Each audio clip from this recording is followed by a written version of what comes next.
নমস্কার বন্ধুরা, তোমরা সকলেই কেমন আছো? সোমা লাইফস্টাইলে একটা স্বাগত জানিয়ে একটা নতুন ব্লগে নেমে গেলাম। আর কিন্তু আজকে সকালবেলায় দেখো আমি কিন্তু পায়রাদের জন্য একটু রুটিগুলো যেগুলো থাকে না রাত্রেবেলায়, পাশগুলো ছিঁড়ে আমি রেখে দিই, সেগুলোই কিন্তু দিতে চলে এসেছি। আর তার আগেতে এসে ওরা অনেক দুষ্টুমিগিরি করে নিয়েছে, কিন্তু আমি ওদেরকে রুটি দিই তো সেই জন্য মনে হয় দুষ্টুমিগিরিটা একটু বেশি বাড়িয়ে দিয়েছে।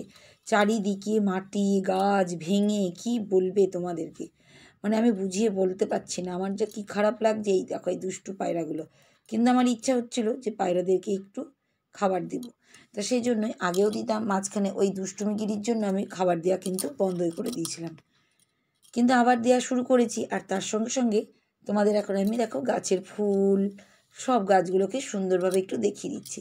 এত সুন্দর গাছ না, দেখেই যেন মনটা কি ভালো লাগে। আমার খুবই ভালো লাগে গাছ দেখাতে, তাই তোমাদেরকেও দেখিয়ে দিই। আর তোমাদেরও ভাল লাগে, আমার কমেন্টে আমি সব বুঝতেই পারি যে তোমাদের ভাল লাগে আমার গাছগুলো দেখতে।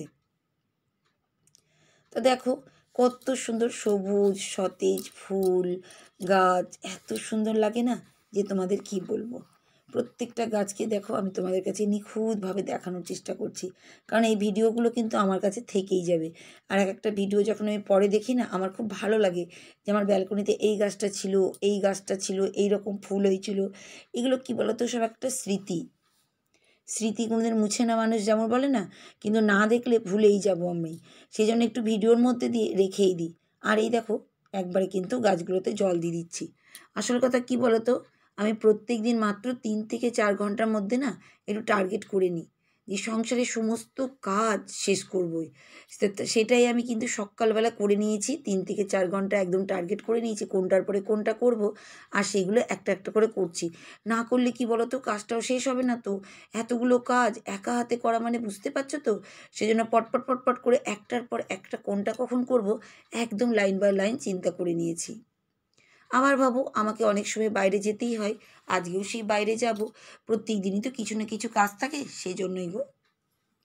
তাই দেখো আমি একবারে গাছগুলোতে কিন্তু জল দিয়ে নিচ্ছি, প্রত্যেকটা গাছ জল টল দিয়ে নিয়েছি। ঘর দোর ঝাড় ঝাঁটা দরজাতে জল দেওয়া প্রত্যেকটা কাজ কিন্তু আমি কমপ্লিট করে নিয়েছি। আর এখন আমি চলে এসেছি ছাদে। আর অনেকটাই সকাল কিন্তু, কিন্তু দেখো ছাদে যা রোদ দেখছি, রোদ দেখে মনে হচ্ছে তোমাদের বলবে যে এখন বেলা 12টা বাজছে, কিন্তু এখন বেলা 12টা বাজছে না, এখন বাজে মাত্র 7টা 10 15 কি 20 এরকম বাজছে। যে এতটাই রোদ, আর এই সকালের রোদটা না খুবই গায়ে লাগে গো, জানো তো। এই মানে শীত আসছে তো এখনও একটু কম হবে, কিন্তু এই গরম গরম ভাব যখন, তখন না এই শীতের রোদটা না, মানে এই শীতের রোদ বললে তো ভালো লাগে, কিন্তু এই গরমের রোদটা না এত পুড়ে যাওয়ার মতন। ওই জন্য সকালবেলা আমি গিয়ে সব মেলে দিই। আর আমার অভ্যস্ত হয়ে গেছি সকালবেলা মেলাটা। তো যাই হোক, দেখো ছাদ থেকে কিন্তু আমি চলে এসেছি। ছাদ থেকে এসেই কিন্তু আমি একটু চিনিটা ঢেলে নিচ্ছি, ওইদিকে ভাত চাপিয়েছি, ওদিকে চা চাপিয়েছি।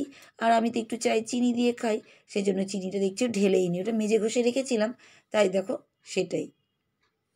তা প্রত্যেকটা কাজই আমাকেই করতে হবে। আর তোমাদের দাদাভাই ও তো চিনি ছাড়া খায়, আর আমি চিনি দিয়ে খাই, সেই জন্যই গো। তা এই দেখো ওদিকে কিন্তু চাটা হচ্ছে, আর এদিকে কিন্তু ভাত হচ্ছে, মানে দুই দিকে কাজ কিন্তু আমার কমপ্লিট। এই দেখো আমার চায়ের কাপে কিন্তু একটুখানি চিনি, মানে ওই চামচটা তো না বেশি চিনি উঠেও না জানো তো, সেই জন্যই। তা আমি দেখো এই দেখো চা কিন্তু নামিয়ে নিচ্ছি, আর মধ্যে ঢেলে নিচ্ছি। একজনের চিনি দেওয়া একজনের চিনি ছাড়া, সেজন্য আমি চিনি ছাড়াই চাটা করি। আর দেখো ব্যালকনিতে চলে এসেছি, আবার ব্যালকনিতে চা খাচ্ছি আর গাছগুলো কিন্তু দেখছি। খুবই ভালো লাগে জানো তো আমার ব্যালকনিতে যখনই সময় পাই একটু করে ব্যালকনিতে এসে আমার গাছপালাগুলোকে দেখি। আমার সবুজ আর সতেজ জিনিসটাই ভালো লাগে, তাছাড়া অন্য কিছু না।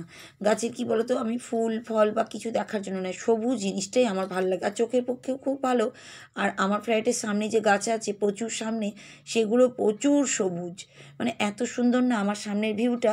সবাই বলে কি কোথায় কোথায় থাকিস তোরা, বহরমপুরের মধ্যে কোথায়, কিন্তু এত সুন্দর জায়গাটা না, সামনে দিয়ে সবুজ আর সতেজ। আর কদিন পরে শীতকাল পড়বে, আরও সুন্দর দেখবে আমার এই সামনের গাছগুলো আরও সুন্দর হয়ে যাবে। তা যাই হোক, দেখো আমি কিন্তু এবার ঘরে চলে এসেছি, প্রচুর কাপড় জামা থাকে, তা কাচাকুচি হয়েছিল। এই দেখো বেড কভারটা এখন কিন্তু গুছিয়ে টুছিয়ে আলমারিতে ভরে দেবো। আজকে কিন্তু তোমাদের অনেক বন্ধুদের কিন্তু কমেন্টগুলো আমি পড়ার চেষ্টাই করছিলাম, কিন্তু সবার তো কমেন্ট আমি এখানে নিয়ে আসতে পারবো না, কারো না কারোর একজনের নিয়ে আসার চেষ্টাই করি বন্ধুরা। তাই তোমরা কিন্তু আমাকে মাফ করে দিও, কারণ তোমাদের সবার কমেন্ট কিন্তু আমি পড়ে খুব খুশি হয়ে যাচ্ছি, প্রত্যেক দিন যখন পড়ি না তখনই। তা আজকে যে বন্ধুর কমেন্টটা পড়বো তাকে সবার আগে ধন্যবাদ দিই। তার সেই চ্যানেলের নাম হচ্ছে সুরভি হাঙ্গামা ব্লগস, 1.5K সাবস্ক্রাইবার, আর হচ্ছে 506 মাত্র ভিডিও দিয়েছে। ভীষণ ভালো চ্যানেল। এই দিদিভাই কিন্তু আমি প্রতিদিনই ভিডিও দেখি, যখনই দেয় আমি দেখি, প্লাস লাইভেও যাই। আর তোমরাও কিন্তু সবাই যাবে, খুব ভালো এই দিদিভাই, গানের চ্যানেল আছে। তা যাই হোক, দিদিভাই কী কমেন্ট করেছে, দিদিভাই বা বন্ধু আমরা কিন্তু একটাই কথা, আমরা কিন্তু বন্ধুই, সবথেকে বড় কথা হচ্ছে আমাদের বন্ধু সম্পর্ক। তা এই বন্ধু কি কমেন্ট করেছে সেটা তোমাদের সামনে তুলে ধরি। বন্ধু লিখেছে, অনেক দিন পরে ভিডিওটা দিয়েছো বন্ধু, দিয়ে একটা হার্ট, খুব ভালো লাগলো, দিয়ে একটা হার্ট, অনেক কাজ, তার মধ্যে এক বন্ধুর কমেন্ট পড়ে নিলে, দিয়ে একটা হাসির ইমোজি, তোমার সঙ্গে কথা বলতে পারছি না, দিয়ে একটা হার্ট, তুমি রাত্রিবেলার আমার লাইভে এসো, কথা বলবো, শুভ বিজয়া, 3টে হার্ট। কি ভালো যে কমেন্ট করেছে, সত্যি গো, অনেক দিন পরেই আমি কিন্তু ভিডিওটা, এর আগের যে ভিডিওটা দিয়েছি সেই ভিডিওটা অনেক দিন পরে, আসলে শরীরটা ভালো ছিল না তো, সেই জন্যই গো, সেই জন্যই, কী করব, দিতে পারিনি। আর এই দিদি, এই বন্ধুর কাছে কিন্তু আমি কিন্তু সত্যি কথা, ওই কমেন্টগুলো কিন্তু আমারও দেখে, আর আমার কিন্তু লাইভেও বন্ধু আসে, আমিও কিন্তু ওই দিদির, আমি না দিদিভাই বলে দিচ্ছি তোমাদের সামনে, হ্যাঁ দিদিভাই বলে দিই। তা দিদিভাই আমি কিন্তু প্রতিদিন লাইভে কিন্তু আমি চলে যাই, খুবই ভালো, আমার সঙ্গে সত্যি একটা সম্পর্ক মতনই হয়ে গেছে, নিজের দিদির মতনই, জানো তো। সেই জন্যই কিন্তু আমি বলছি, বন্ধু প্লাস দিদিভাই, খুব ভালো লাগে, আমাকেও খুব ভালোবাসে আর আমিও ভালোবাসি। আর তোমরাও কিন্তু সবাই বন্ধু করে নিবে, আমরা এইভাবেই আগাবো সবাই সবার সঙ্গে। আমার কিন্তু অনেকজনের লাইভ থেকে অনেকজনাই বন্ধু হয়েছে, জানো তো, খুব আপন, চিনি না জানি না, কিন্তু এই ভিডিও লাইভ থেকে কিন্তু আমার প্রচুর বন্ধু, তাদের সঙ্গে এতটা সম্পর্ক মধুর হয়ে গেছে যে আমি কি বলবো। তা যাই হোক, আজকেও কিন্তু আমি বেশি অন্যরকম রান্না করব না, তার কারণ আমাকে বাইরে যেতে হবে, আর শরীরটাও মোটামুটি আস্তে আস্তে সুস্থ হচ্ছে, বেশি উল্টোপাল্টা রিচ মশলা খাবোই না। সেই জন্য তোমাদের দাদাভাই বললো একটু মুসুরির ডাল করো আর একটু করলা আলু ভাজা করো, আর পরে নয় দুপুরবেলা এসে আসার সময় একটু মাছ কিনে নিয়ে আসবো, একটু মাছ ভাজা। তা সেই জন্য এই দেখো, আমি কিন্তু মুখটা পাল্টানোর জন্য একটু করলা আলু ভাজাটা করছি, আর ওদিকে ডাল হয়ে গেছে, আর একটু রুটিও করে নেব আমি। কি বলো তো, তাহলে তাড়াতাড়ি হয়ে যাবে, আমি তো আবার বাইরে যাব, তোমাদের বললামই 3-4 ঘন্টার মধ্যে টার্গেট নিয়ে কাজ করলে দেখবে সব কিছু হয়ে যায়। আসল কথা, আমাদের তো কাজের দিদি নেই, আমাদের একটু ভেবেচিন্তে কিন্তু কাজ করাটা উচিত।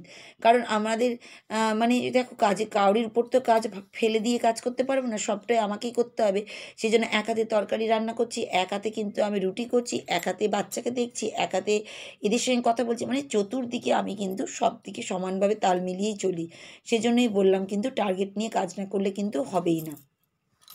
তো এই দেখো, আমি কিন্তু এইদিকে কিন্তু আটাও মেখে নিচ্ছি, আর ওদিকে ভাজাটা হচ্ছে, তাই এইদিকে কিন্তু আমি আটাটা সুন্দর করে ভালো করে মেখে নিচ্ছি, কারণ ভালো করে না মাখলে তো আবার রুটিটা ফুলবে না। আর রুটি যদি না ফুলে নরম নরম, আমার রুটি না বেশি ভাল লাগে, আমার শক্ত রুটি একদমই ভাল লাগে না। দেখেছো কি সুন্দর সুন্দর রুটিগুলো ফোলা ফোলা, কি ভালো লাগে। আমি একটু নরম আর ফোলা ফোলা রুটিটাই বেশি পছন্দ করি, শক্ত শক্ত রুটি আর পোড়া পোড়া রুটি আমার না ওরকম ভালো লাগে না, জানো তো। তা যাই হোক, এইদিকে কিন্তু ভাজাটা হচ্ছে, আর এইদিকে কিন্তু আমি কাজ করে চলছি। তাই দেখো, একটু রান্নাঘরটাও মুছে নিচ্ছি, একবারে হয়ে যাবে, কারণ আমি তো একটু পরে আবার বেড়াবো, সেই জন্যই গো।